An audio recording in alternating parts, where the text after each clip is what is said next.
ትላንትና የኤምሬትስ ካቢን ክሩዎች የሚያገኙት ደሞዝ በጣም ክሬዚ እንደሆነ ነግሬያችሁ ነበር። ዛሬ ደግሞ የፓይለቶቹን ልንገራችሁ። አንድ ፓይለት ወይም ፈርስት ኦፊሰር ሆኖ ወደ አየር መንገዱ ሲቀጠር ከ8000 እስከ 12000 ወራዊ ደሞዝ አለው። ይህም ማለት ከ1.5 ሚሊዮን የኢትዮጵያ ብር በላይ ወራዊ ደሞዝ አለው፣ ጀማሪ ሆኖ ማለት ነው። ሲኒየር የሆነ ፍላይት አወሩ እየጨመረ ወደ ካፕቴንነት ሲያድግ ደግሞ ከ12000 እስከ 26000 ዶላር ባለው ሬንጅ መካከል ይከፈለዋል። 20 ሺውን እንደ አማካኝ ብንወስድ ከ3 ሚሊዮን ወራዊ ደሞዝ በላይ አላቸው ማለት ነው ካፕቴኖቹ። ደሞዙ ደግሞ ታክስ ፍሪ ነው። በጣም በሚገርማቸው ሁኔታ ዱባይ ውስጥ እንደምታውቁት ምንም አይነት ታክስ አይታሰብም። ስለዚህ ይሄኛው ደግሞ ሌላኛው በጣም ትልቁ ጥቅም ነው። ደሞዛቸው ታክስ አይታሰብበትም።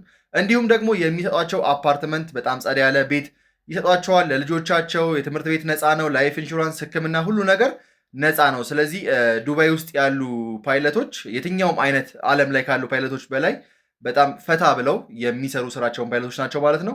ፎሎ እያደረጋችሁኝ ይመቻችሁ።